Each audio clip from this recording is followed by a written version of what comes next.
Matt here. Today I have a little bit of a video about the muscle versus tuner war, because this has been going on for a while, and I thought I'd chime in and let you guys know what I think. And, you know, let me know down in the comments what you think too. So let's get to the video.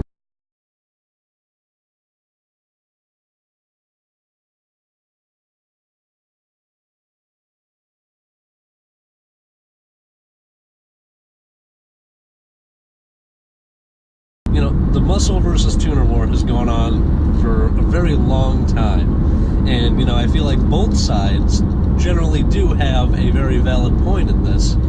So, you know, I guess let's start with, you know, the biggest arguments that there are. You know, both sides kind of sling a lot of stuff back and forth, but you know, when you're looking at the actual situation as a whole, it seems like, you know, tuner people, you know, they like the precision of their machines. Obviously a car being a machine, and the precision being that, you know, the front wheel drive versus rear wheel drive, especially in a high torque application, obviously having more weight over the wheels is a good thing. The way they steer is great too, you know, especially some of these all-wheel drive systems going on. The cars are really precise, and they almost feel like, you know, maybe you aren't driving a Ferrari, but I'll tell you what, there's a lot of tuners that feel more like a Ferrari than my car does. So I gotta give them that one. And on the muscle side, what you have is a lot of people who say that, you know, tuners, they're just tiny little cars, they'll never be anything fast. And, you know, there's also those of us, you know, on both sides that are kind of in the middle. You know, we may own one or the other. Some people own both, and they respect both, and they can respect, you know, different types of builds. But, you know, I think what it really comes down to in the end here is that V8s are irreplaceable. You know, there's no replacement for displacement and everything, but really nowadays there is. I've seen, you know, basically anything that you don't just have to completely tube frame out, you can get a street car with any motor and make it just about anything. And I don't mean any motor as in just any motor they ever made. There's some pretty crappy motors out there, but you know, 4-cylinder, straight 6, you know, V6, V8, different things like that. And you know, one thing I've noticed with it is that there's a lot of aftermarket parts for everything. So no matter what you're looking to build, there's kind of something out there for you, and there's something that you can get into, and there's things at all different levels too. But at the end of the day, you know, you can also make muscle cars corner. This Camaro I'm in, my Camaro, you know, this thing weighs, I think, 3850 or something like that out of the factory. And with me in it and the stuff I have in the trunk and whatnot, it weighs a bit more. But this car, it really does do a very good job of cornering. You know, they put these large wheels on it with these very small sidewalls on your tires, and that really does promote good grip, having a low sidewall, because it doesn't want to just kind of roll over onto it. It wants to kind of grab the ground a bit better. Paired with how wide this car is, you know, and the size of the car, the wheelbase on it, you know, the suspension on the car, this thing really can corner. You know, maybe not as high speed as some other cars, you know, but anything that's going to be well past, you know, an impound reckless op ticket, this thing will do on the street, which is cool because, you know, I'm not somebody who takes this car to the track and throws it around the track. Would I love to do that with a car in the future? Sure. But at the moment, you know, this being my nice weather daily and something that I want to kind of preserve, I'm not looking to take it to the track and beat the crap out of it constantly.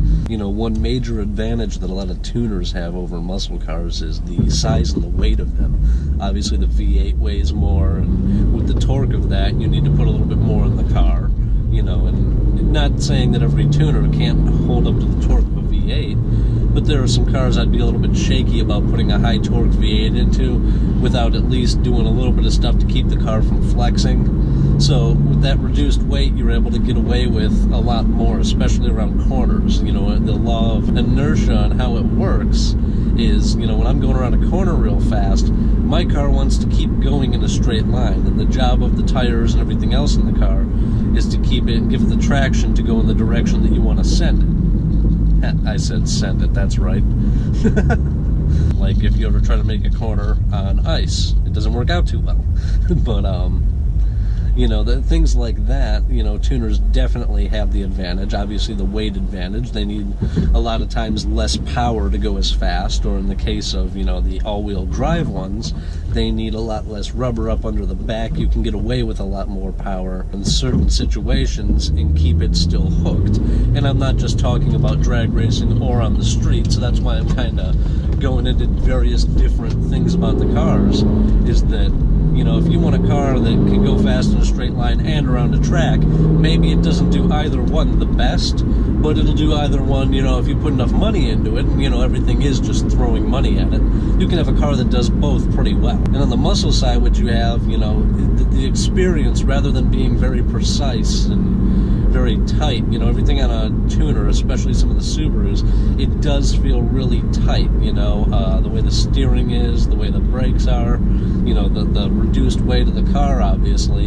you know, performance brakes of the quality that are on this would make that car way better than this. But in a muscle car, what I really like, and the reason that I own one, is almost that raw feeling. You know, the other day it was raining. It's been raining here for a long time. It's really cloudy today. But one of the reasons that you see muscle cars, you know, kind of break loose, you know, my car was breaking loose just in the rain. And, you know, that's something that, you know, I give it a little bit too much gas and it wants to do that. And these aren't crappy tires. They're not the greatest tires in the world, but these are still very nice tires on this car. So it's definitely one of those situations where you find yourself like, you know, the raw power of a machine, and you feel a little bit more connected to the primal part of it, while a tuner is more refined. You know, so there's different things that draw people to different cars, obviously. Alright guys, I just realized how terrible my hair looks now that it's getting longer and it's starting to fall. So, we're gonna get it cut and be right back. Alright guys, so that was pretty quick, or I hope it was pretty quick. You know, I didn't just get my hair cut because Street Speed 717 got his cut the other day, mid-video. I actually, this is the day that I have a little bit of time to do stuff after work. My favorite barber shop is open till later today on Thursdays. So, you know, you can probably see it over here out of the corner, this Main Street barber shop. This is in Broadview Heights, obviously Ohio, for any of you maybe who aren't around here. So definitely, if you need your hair cut, come on in. I mean, I just got literally everything done. I ended up with, like, for 40 bucks, I ended up getting this stuff, the stuff I put in my hair, and then I got my beard done with the straight razor shave and everything, and my hair and then my neck, and all of it is, it's really good price. The guys are great.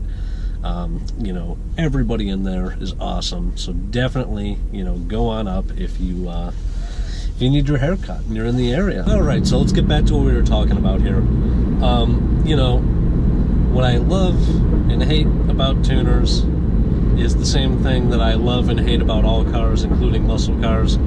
You know, the things to hate about them are the things you wish they did, and I'm sure that any of us, no matter what car we have, we could find something that we'd like changed about our cars. That's just how it is. You know, we're always looking for a little bit more, or we'd never be putting mods in them now, would we? So, you know, the tuner scene, the muscle scene, you know, the two, they coincide, and they help push each other in a better direction, you know. They start losing sales to, you know, say, the new Subaru WRX, the new STI comes out, and Chevy's starts losing sales on the Camaro. Well, then they're going to do something to make their car better, and vice versa. You know, there's going to be those who always go for the same thing, and then there's going to be those who, you know, they kind of shop around. You know, a lot of people, they look at the whole package. So with that comes, you know, a lot of companies, you know, they want to make their car better. So that competition definitely, you know, it drives innovation, it drives new things, it makes everybody better. You know, I mean, would you agree that, you know, with competition that maybe you might try harder on something or do something better than if there was nobody else who could do it? You know, and that's kind of how it is with car companies, you know. So at the end of the day, I think that muscles and tuner and everything, they really coexist very well. You know, they're kind of both coming into each other's markets in a way that really is good for all of us. You know, muscle cars are starting to handle better around turns. They're starting to do some different things that tuners were doing back in the day. You know, you couldn't take an old 350 small block and really turbo it with anything effective. But these new LS blocks, you know, these new ones, you can. So you run into this situation where it's like, you know, now you get all these tuners and they're starting to be able to keep up with a lot of the muscle cars and surpass them. And, you know, with different mods, obviously, you can keep throwing money at a car until it outperforms everything. But at the end of the day, you know, they're pushing each other in the right direction. And I think that moving forward, hopefully, you know, we're going to see that progression going, you know. Muscle cars pushing muscle cars further in a better direction, and tuners pushing muscle cars in the other way around. And at the end of the day, I think what we're going to end up with is just a car culture in the future that really promotes, you know, putting out a better product. And I think we're the ones who win. You know, look at Ferrari and Lamborghini. You know, the guy who started Lamborghini, he didn't like the clutch in the Ferrari, so he came out with his own car company, and look what came of it. Now we have two great companies, and they're both pushing each other to be better all the time. So, you know, final thoughts on that is, you know, no matter what you like, you know, no matter what you drive, everything kind of coexists, and it's that coexistence that really does make everything as great as it is. You know, so leave a comment down below. Let me know what you think. Let me know what you drive, what you like, maybe what you like about both muscle and tuner cars, and let's get the discussion started. So like the video and subscribe. Some of you might already be subscribed. You know, that's great. Thank you so much. You know, we're up to 20. That's a milestone for me. You know, hopefully soon here we'll have a little something for me to give back to everybody with when things start doing a little bit better. So, you know, share it around with your friends that might like it. You know, there's always new content coming. There's going to be new content coming in the future. I'm going to try to get some more exciting content coming. So definitely stick around and check that out. Hit the subscribe button, and if you want, you can even hit the little bell down there and be notified when I post new videos. So definitely thank you for watching, and have a great day, guys.